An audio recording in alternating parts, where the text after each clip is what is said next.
Hello everyone, my name is Nuzhat Fatema Hassanali and I'm a peer support specialist on the MOBYSS bus. My role is to provide supportive counseling, which means you can come and talk to me about anything that's going on for you.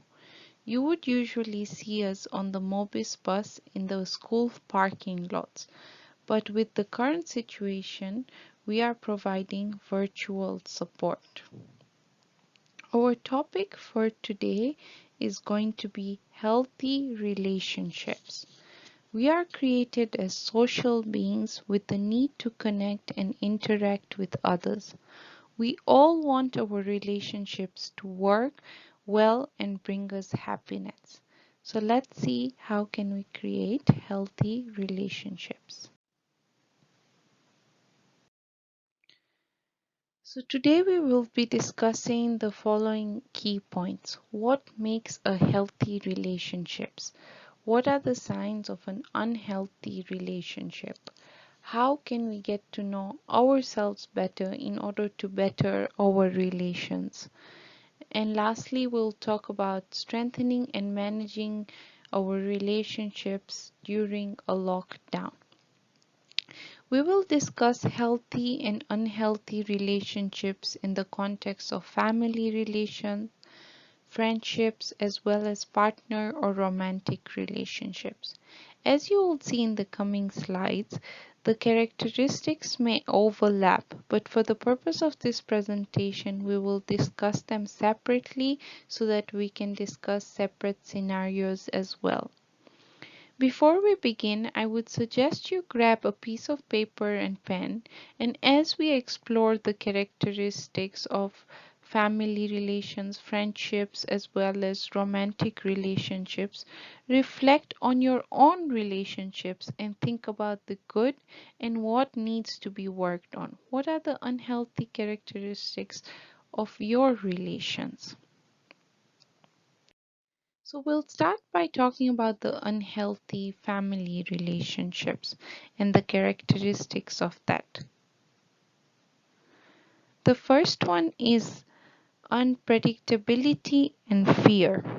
This could come about in the form of abuse. So when there is physical abuse or emotional abuse present, the person whom the abuse is done to is always living under fear.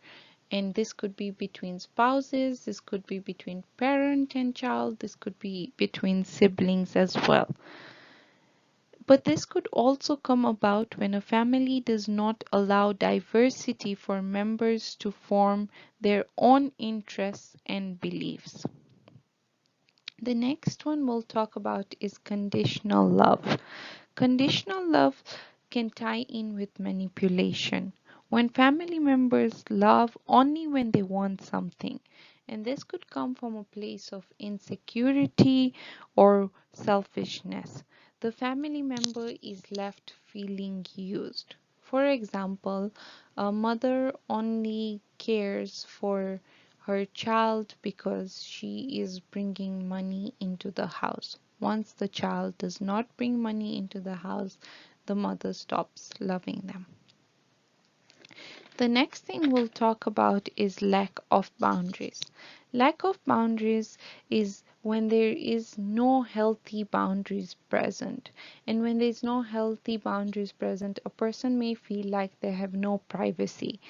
It may also translate as parents being very controlling and dominating. This could be in the example of like them deciding what careers you choose without you having a say. Could be what clothes you wear, what kind of friends you have, what places you go to. Healthy boundaries help us be our own person. Abuse. Abuse is can be physical, emotional, and sexual. Any kind of abuse in the family context is unacceptable. And abuse, again, as we mentioned earlier, could be between spouses, between parent and child, and between siblings. This could also be a form of punishment. So when there's an unwanted behavior in the family, abuse could be used to rectify it, which is not right, or it could be as a form of control. The next one is perfectionism. Perfectionism is when the family on the outside looks picture perfect. However, within the family, there is something wrong because there is unrealistic expectations, and this could be from parent to child, and so there is no room for mistakes. What this does is that the child has a low self-image and and has self-esteem issues. They feel like they're never good enough. And this makes it harder for kids to ask for emotional support, and in their other relationships it's hard for them to trust others. The last one we'll talk about is poor communication. The person cannot fully express themselves in the family, and this could be because communication is strained or is non-existent. So either people just don't completely talk to each other, or whenever they talk to each other, the other person is very quick to react, and there's lots of arguments which causes stress. And instead of bringing the family together, this type of communication brings the family apart. So now let's talk about a scenario. Mary is showing signs of stress as she begins to feel torn between mom and dad. When she is with her dad, he is constantly bad-mouthing her mom. Mom doesn't say negative comments about dad. Dad and mom are constantly arguing, and dad always talks loudly and most of the time is unhappy.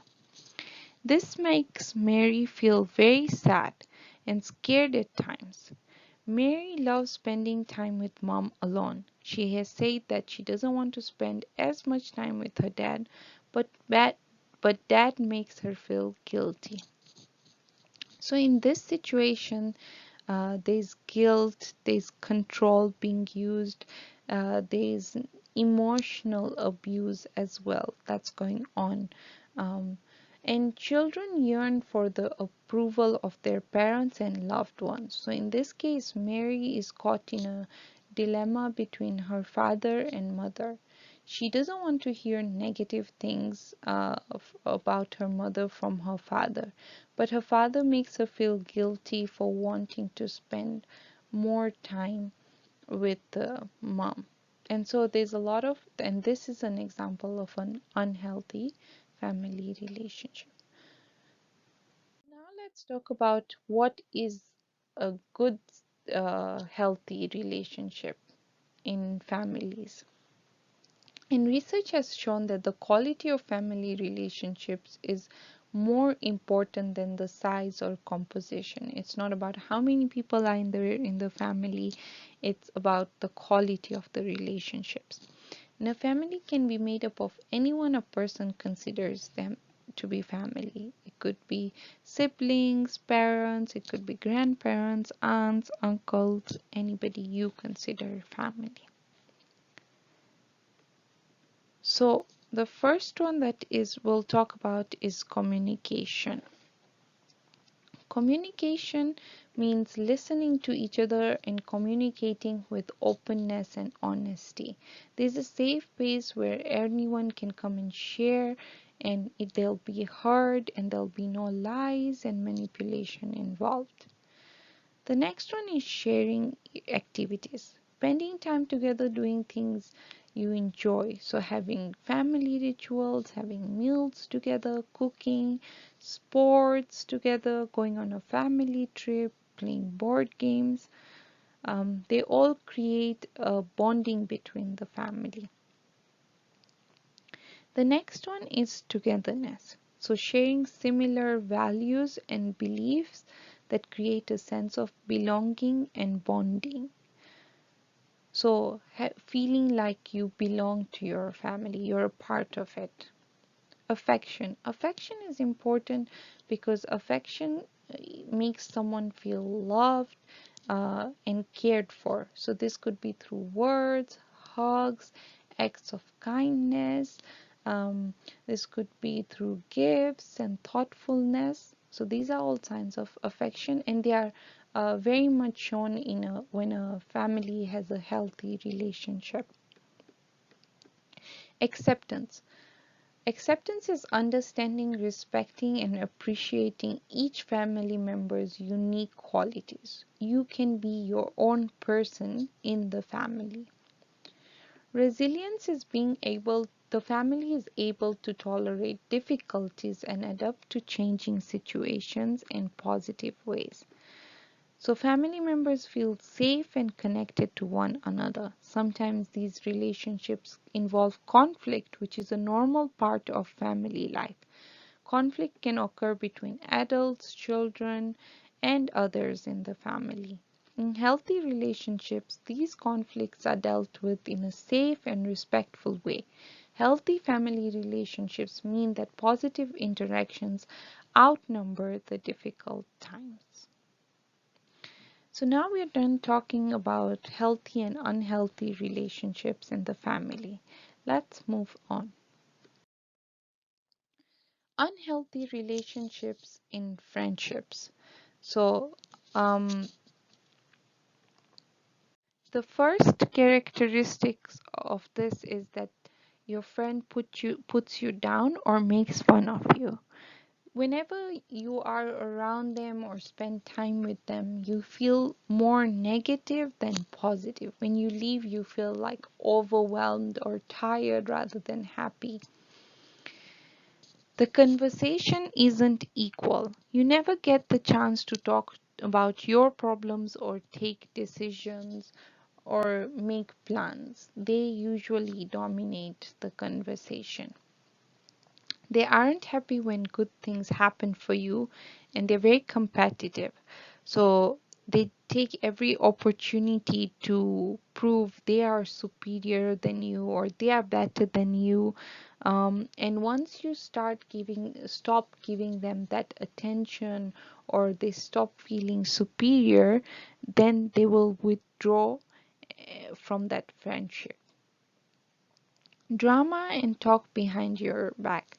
This person, this friend is two-faced. They say something else to you and something else behind your back.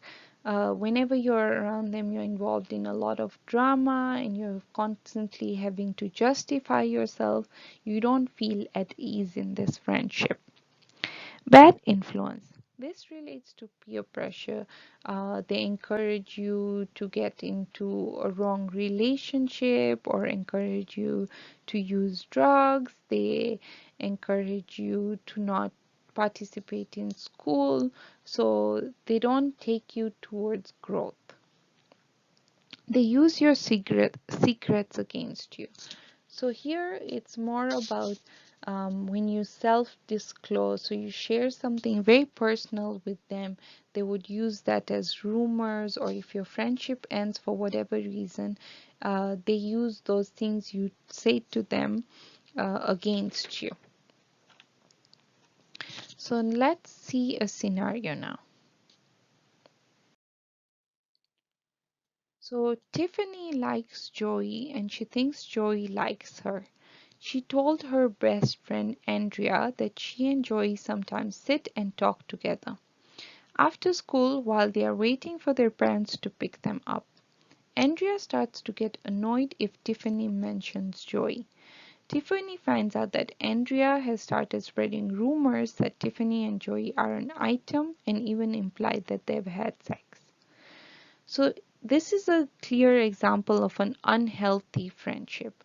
Andrea is spreading rumors about Tiffany. She's using a secret, something that Tiffany shared with her, and um, spreading it around school, and she's also creating drama. Andrea and Tiffany um, don't have a very good friendship going on here, and Tiffany should most likely not be friends with Andrea for doing that. So let's see what are the characteristics of a healthy friendship. So in healthy friendships, the first characteristics is trust and honesty. The person you're friends with is reliable and dependable. They show up when you make plans, and whenever you share anything with them, they keep it confidential. The next one is they have a positive influence on you. So they help you grow to be a better person. They prevent you from doing wrong. There's a quote that says, "You are the average of the 5 people you spend the most time with." So choose your 5 people wisely. They accept each other for who they are. They do not try to change you or make you follow them. They let you be who you are. They encourage and support each other. They are proud of your achievements, and through your stressful times, or if you are going through a hard time, they're there for you. And we always say, think of your friends. Are they your 4 a.m. friends that when you are going through a hard time, they'll stand by you? Commit to the friendship. So you're not living in a constant fear of losing them or displeasing them and not being sure if they'll be friends with you the next day. Now let's talk about healthy relationships in the context of partner or romantic relationships. So what are some of the unhealthy um, signs of a romantic or partner relationship? And if you are seeing these unhealthy signs in your relationship, it is important that you do not ignore them or consider them small. It's better to understand that these can escalate to abuse. If you think you're in a dangerous situation, then trust your gut feeling and take action, reach out for help. So the first characteristic that we'll talk about is possessiveness. When someone is jealous to a point where they try to control who you spend time with and what you do. While jealousy is a normal human emotion, it becomes unhealthy when it causes someone to control you. This means they get upset when you text or hang out with other people they feel threatened by. They wrongly accuse you of flirting or cheating, or even go as far as stalking you. Possessiveness can be excused as being overprotective or having really strong feelings for someone. Do not ignore it if you're feeling this way. The next one we'll talk about is manipulation. Manipulation is when someone tries to control your decisions, actions, and emotions. It is often hard to spot because it's expressed very subtly. You know you're being manipulated if someone tries to convince you to do things you don't feel comfortable doing. They even try to influence your feelings. The next one is isolation. Isolation is when someone keeps you away from your friends, family, and other people. This often starts by them saying they want one-on-one time with you, but later they put demands as you don't see other people, or they ask you to choose between them and your friends or your family. You can start seeing this if you see you are feeling like you're dependent on your partner for love and acceptance, but just only them. The next one is belittling. Belittling is when someone does and says things to make you feel bad about yourself. This includes name calling, making rude remarks about people you are close with, or criticizing you. They make fun of you in a way that makes you feel bad, and this is sometimes played off as a joke. Over time, this can make you lose confidence in yourself and your abilities. The next one is guilting. Guilting is also very common, and this is seen when someone blames you for everything that happens. They make you responsible, like as if it's your job to keep them happy. They blame you for things that are out of your control. This could include they threaten to hurt themselves or others if you don't stay with them. They might pressure you to do something you are not comfortable with by claiming it's important to them. The next one is volatility. Volatility is when someone has a really strong, unpredictable reaction that makes you afraid of them, confused, or intimidated. They make you feel like you need to walk on eggshells around them. Your relationship might feel like a roller coaster that contains extreme ups and downs. They overreact or have major mood swings, and they sometimes yell and threaten you as well. The next one is deflecting responsibility. When someone repeatedly makes excuses for their unhealthy behavior, they blame you or other people for their own actions. So they make wrong choices, but they do not take ownership of that and use other excuses to cover up. The last one is betrayal. Betrayal is when someone is disloyal or acts in an intentionally dishonest way. They may act like a different person around other people or share private information about you to others. It includes lying, purposely leaving you out, or cheating on you. So now let's have a look at a scenario. Marcus really likes Lillian. She is pretty and smart. Marcus often feels nervous that he might lose her to another boy. He doesn't think she would ever cheat on him, but he does see her talking with other boys sometimes. It makes him feel so jealous he doesn't know what to do. He told her that she needed to stop talking with those other boys, especially right in front of him. Lillian got upset with him and they had a huge fight. As they were arguing, Marcus felt so mad that he grabbed her by the arms to get her to listen to him and then threw his book bag across the room. Marcus promised Lillian it would never happen again. He says it was an accident and he didn't mean to hurt anyone. He just couldn't control himself when he was feeling so angry.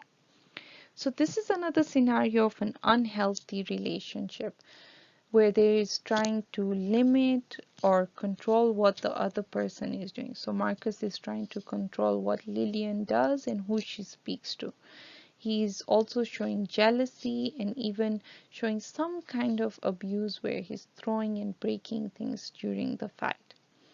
However, this is very easy to fall into the trap that this is a healthy relationship because he knows she would never cheat on him. So he is showing that he's saying that he trusts Lillian and that he loves her.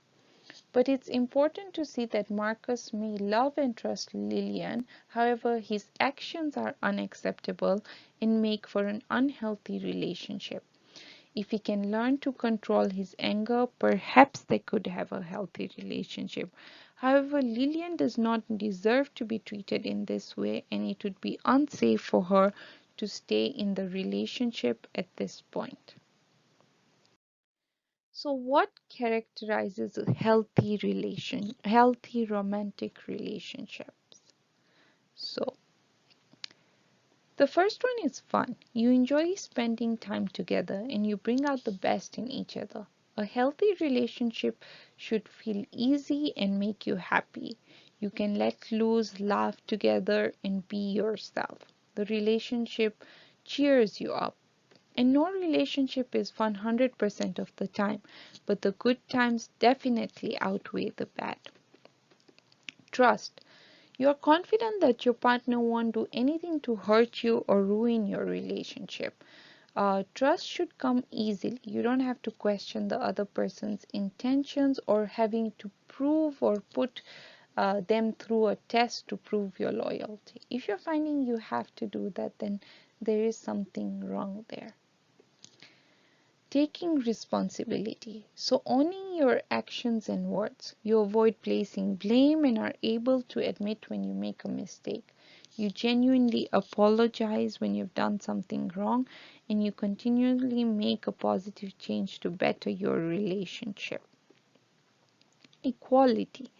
The relationship feels balanced and everyone puts in the same effort into the success of the relationship. You don't let one person's preferences and opinions dominate, and instead you hear each other out and make compromises when you don't want the same thing. You feel like your needs and interests are just as important as the other person. Sometimes you may have to put in more, but at the end of it, you still feel like the relationship is equal. Comfortable pace. This is important, especially at the beginning of a new relationship. The relationship is moving at a speed that feels enjoyable for both the people. It's normal to want to spend a lot of time with someone when you first meet them, but it's important that you both are on the same page with how the relationship is moving. And here, consent is also very important. So you don't feel rushed or pressured in a way that makes you feel overwhelmed. Independence. You should have a space to be yourself outside of the relationship. The other person should be supportive of your hobbies and relations with other friends, families, and coworkers. The person doesn't need to be involved in every part of your life. Respect. Respect is when you value each other's beliefs and opinions and love one another for who you are as a person. You feel comfortable setting boundaries and are confident that the other person will respect those boundaries. They are there for you when and support your hard work and dreams and appreciate you. Healthy conflict. Openly and respectfully discussing issues and confronting disagreements non-judgmentally. Conflict is normal and expected part of any relationship. Everyone has disagreements and that's okay. Healthy conflict is recognizing the root issue and addressing it respectfully before it escalates into something bigger. No one should belittle or yell during the argument. So now that we have spoken about all uh, some of the healthy and unhealthy characteristics of relationships, the next thing that's very important is getting to know yourself so you can better your relationship. And this quote I really liked, and it says, "The better you know yourself, the better your relationship is with the rest of the world." So the first step in getting to know yourself is treat yourself how you want others to treat you. So think about how well do, do you love yourself? How are you your own best friend? Are you completely honest with yourself? Most of the times we are very hypercritical of ourselves, and what this does is that we don't have very high standards or we don't think of ourselves very well. And if we start practicing self-love, and self-love is not selfish, it just involves making sure your needs are met. And it means that you're not subjecting yourself to the environment, perspectives, or other people that would disempower you. The benefits of taking charge or treating yourself well is that you begin valuing yourself to a point where you don't allow others to mistreat you. Your self-talk will also become positive, and what this does is that it helps to boost your self-esteem and confidence. And when others criticize you or try to put you down, it doesn't have a very big impact on you, and what you only allow to yourself is open and constructive feedback. The second thing is dependence on other relationships. Healthy dependence on others is good because it means you're emotionally available, engaged, and emotionally responsive.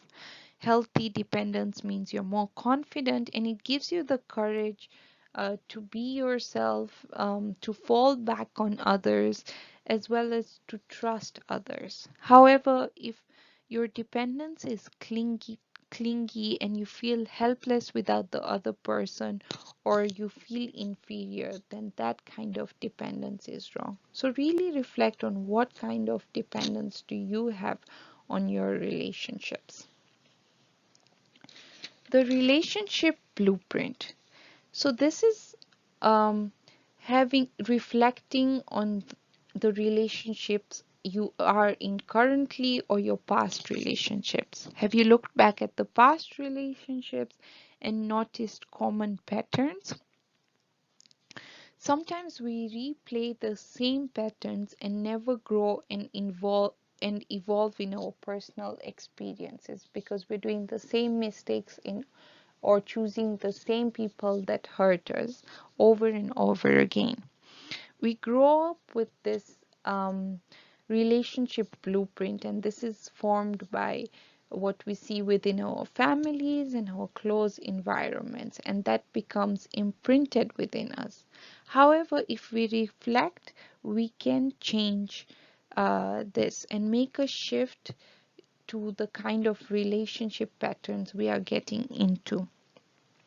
And to help, there's a book that's called The New Relationship Blueprint by Nancy Levin. A very good book if you feel like you are getting into a pattern of wrong relationship, unhealthy relations. Your values. Your values are what you believe in is important to you in the way you live. And when our values match our behaviors and what's going on in our life, then we feel content. However, if it's not matching, then there seems to be distress in our life. So really reflecting on what are your values and how do they translate into your relationships. For example, if for someone their relationship, their family is very important to them, but they are working 70 hours a week, then they will be in a distress because they may not be able to fulfill their value of giving time to their family. Taking ownership. And this ties in back to also how we treat ourselves. Taking ownership is taking control of your own life, focusing on creating what you want instead of regrets of the past, embracing your flaws and failures, and being self compassionate about those mistakes that you did in the past, letting go of blame, and actively participating in your own growth. And start small, change one habit at a time.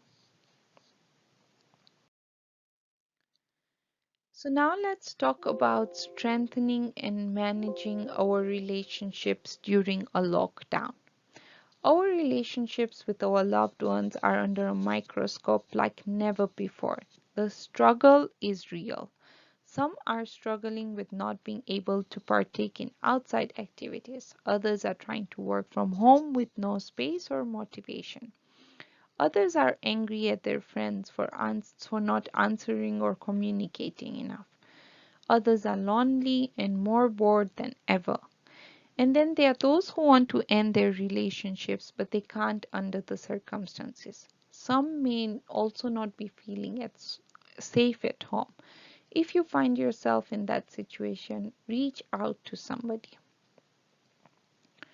So, how can we better our relationships and use this time to improve and work on our relationships? The first one is knowing your vulnerabilities and triggers. Know what is bothering you. Is it lack of space? Is it being home? Missing school? So, state your vulnerability rather than just saying you're mad. One of the things is I'm feeling overwhelmed being home. Would it be possible if I'm alone for 2 hours every day?